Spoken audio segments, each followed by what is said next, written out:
ಚಿತ್ರದುರ್ಗ ಜಿಲ್ಲೆಯಲ್ಲಿ ನೀರಿನ ಬಿಕ್ಕಟ್ಟು ದಿನದಿಂದ ದಿನಕ್ಕೆ ತೀವ್ರವಾಗುತ್ತಿದೆ. ಮೊಗಳಹಳ್ಳಿ ಗ್ರಾಮದಲ್ಲಿ ಕುಡಿಯುವ ನೀರಿಗಾಗಿ ಜನರು ಪರದಾಡುವ ಸ್ಥಿತಿ ನಿರ್ಮಾಣವಾಗಿದೆ. ಕುಡಿಯುವ ನೀರು ಪೂರೈಕೆ ಮಾಡಲು ಬಳಸುತ್ತಿದ್ದ ಮೋಟಾರ್ ಕೆಟ್ಟು ಹೋಗಿರುವ ಹಿನ್ನೆಲೆ ಗ್ರಾಮಸ್ಥರು ತೀವ್ರ ಸಂಕಷ್ಟಕ್ಕೆ ಸಿಲುಕಿದ್ದಾರೆ. ಬಿಸಿಲಿನ ತಾಪದ ನಡುವೆ ಮಹಿಳೆಯರು ಹಾಗೂ ಮಕ್ಕಳು ಪ್ಲಾಸ್ಟಿಕ್ ನೀರಿನ ಕೊಡಗಳನ್ನು ತಳ್ಳುಗಾಡಿಗಳಲ್ಲಿ ಹಾಕಿಕೊಂಡು ದೂರದ ಊರುಗಳಿಗೆ ತೆರಳಿ ನೀರು ತಂದುಕೊಳ್ಳುವ ಪರಿಸ್ಥಿತಿ ಎದುರಾಗಿದೆ. ಪ್ರತಿದಿನ ಹಲವು ಕಿಲೋಮೀಟರ್ ನಡೆದು ನೀರು ತರಬೇಕಾದ ಅನಿವಾರ್ಯತೆ ಗ್ರಾಮಸ್ಥರನ್ನು ಕಂಗೆಡಿಸಿದೆ. ತಕ್ಷಣವೇ ಶಾಶ್ವತ ಪರಿಹಾರ ವ್ಯವಸ್ಥೆ ಕಲ್ಪಿಸುವಂತೆ ಗ್ರಾಮಸ್ಥರು ಅಧಿಕಾರಿಗಳಿಗೆ ಆಗ್ರಹಿಸಿದ್ದಾರೆ.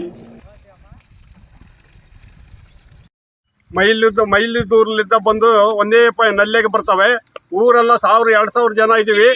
ನೀರು ಪಗೀತೈತೆ ನಮಗೆ. ಅವರು ಪಂಚಾಯತಿಯವರು ಕೂಡ ಯಾರು ಕೇಳಲ್ಲ, ಬಂದು ಯಾರು ಏನಂತ ಕೇಳೋದೇ ಇಲ್ಲ. ನೀರು ಇಲ್ಲದೆ ಇರೋದ್ರಿಂದ ಏನೇನು ಸಮಸ್ಯೆ ಆಗ್ತಾ ಇದೆ? ನೀರು ಇಲ್ಲ, ಮತ್ತೆ ನಮ್ಗೆ ಅಲ್ಲಿಂದ ಬಂದು 1 ಮೈಲ್ ದೂರ ಬರ್ತೀವಿ. ಒಂದೇ ಮೋಟರ್. ದನ ಕರುಗಳಿಗೆ ನೀರಿಲ್ಲ, ಮೇವಿಲ್ಲ. ದನ ಕರುಗಳಿಗೆ ನೀರು ನೋಡೋಣ, ನಮಗೆ ಮನುಷ್ಯರಿಗೆ ಕುಡಿಯಕ್ಕೆ ನೋಡೋಣ, ಏನೂ ಇಲ್ಲ ನಮಗೆ. ಭಾರಿ ಕಷ್ಟಪಡ್ತಾ ಇದೀವಿ. ಇಲ್ಲಿದ್ದ ಅಲ್ಲಿ 1 ಮೈಲ್ ಹುಡ್ಕೊಂಡು ಹೋಗ್ಬೇಕು ಗಾಡಿ. ನೀರೇ ಇಲ್ಲ ನೋಡಪ್ಪ. ಎಷ್ಟು ದಿನದಿಂದ ಸಮಸ್ಯೆ ಆಗ್ತಾ ಇದೆ? ಅವಾಗ ಇಲ್ಲಿ 15 ದಿವಸದ ಹಂಗೆ ಆಗುತ್ತೆ. ಯಾರು ಪಂಚಾಯತ್ ಮಾಡ್ಸಂಗಿಲ್ಲ, ಓಟರ್ ಮಾಡ್ಸಂಗಿಲ್ಲ.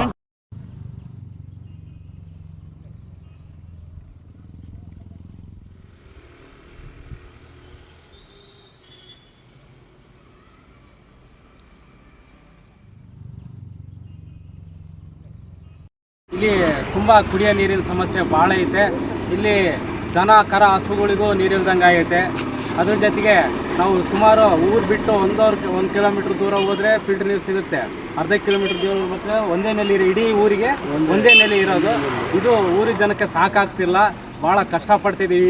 ಇಡೀ ಉರಿ ಬಿಸಿಲಲ್ಲಿ ಸಣ್ಣ ಮಕ್ಕಳನ್ನೆಲ್ಲ ಕಟ್ಕೊಂಬಂದು ನೀರು ತಂದು ಹಾಕೋದೇ ಒಂದು ಉದ್ಯೋಗ ಐತೆ. ಮಾಡೋ ಕೆಲಸ ಎಲ್ಲ ಬಿಟ್ಟು ನಾವು ನೀರು ತರೋದೇ ಒಂದು ಕಷ್ಟ ಆಗ್ಬಿಟ್ಟತೆ.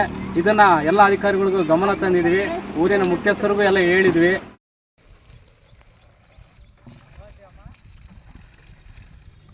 ಬಿಡ